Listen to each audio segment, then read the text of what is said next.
Hello, I'm David Kerr. You're watching Shalom World News. Here's your latest news headlines from around the globe. St. Peter's Square in Rome is now closed to pilgrims due to the threat of the coronavirus. The measure has been taken following an Italian government decree extending quarantine measures to all of Italy in an attempt to slow the spread of the virus. The Italian authorities have jurisdiction over St. Peter's Square. Meanwhile, the Vatican Swiss Guard has confirmed that St. Peter's Basilica is also closed. As for Pope Francis, he has cancelled his regular public appearances in order to stop crowds gathering to see him. Instead, the Vatican is now live streaming papal events on the internet. This includes the Holy Father's Wednesday audience and the Sunday Angelus. In Pope Francis's home country of Argentina, an estimated 100,000 people have gathered at the Basilica of Our Lady of Lujan to prayerfully protest against a presidential proposal to legalize abortion in the South American country. Those gathered at the Marian Shrine on the outskirts of the capital city Buenos Aires did so under the banner of Yes to Women, Yes to Life.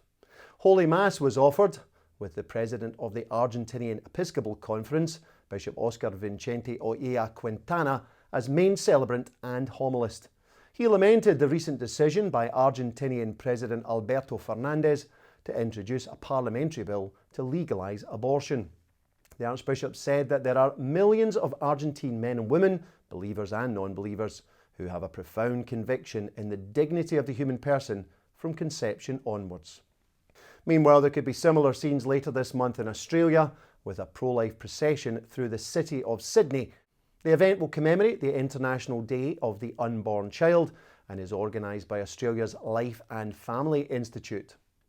Proceedings will begin with Holy Mass at the city's St Mary's Cathedral. There will then be a rosary procession led by Archbishop Anthony Fisher of Sydney to the city's Parliament House, where the Angelus will be recited at noon. The day will conclude with benediction back at St Mary's Cathedral. The International Day of the Unborn Child was established by Pope St John Paul II to coincide with the Feast of the Annunciation on March the 25th.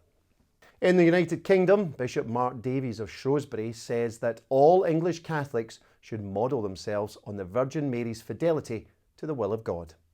Bishop Davies' comments come ahead of the rededication of England as the Dowry of Mary, which will take place later this month on March the 29th. 4 days prior, English Catholics will mark the Feast of the Annunciation by praying the Angelus at midday in preparation for that rededication. Catholic schools across the country will also join in the rededication celebrations on Monday, March the 30th. England was dedicated as Mary's dowry in 1381 by King Richard II.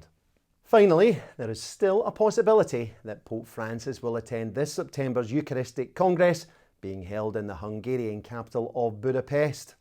The country's primate, Cardinal Peter Erdo, says that while the most recent Eucharistic congresses have been attended by a papal legate, Pope Francis has recently stated he wishes to visit smaller countries, and so the Church and the State in Hungary would, quote, be at his service, if the Holy Father chose to visit. The International Eucharistic Congress is a one-week event which has been held regularly since 1881 to celebrate the real presence of Jesus Christ in the Eucharist. Well, that's all for now. Do join us next time in Shalom World News for more headlines from around the globe. Until then, may God bless you. Shalom.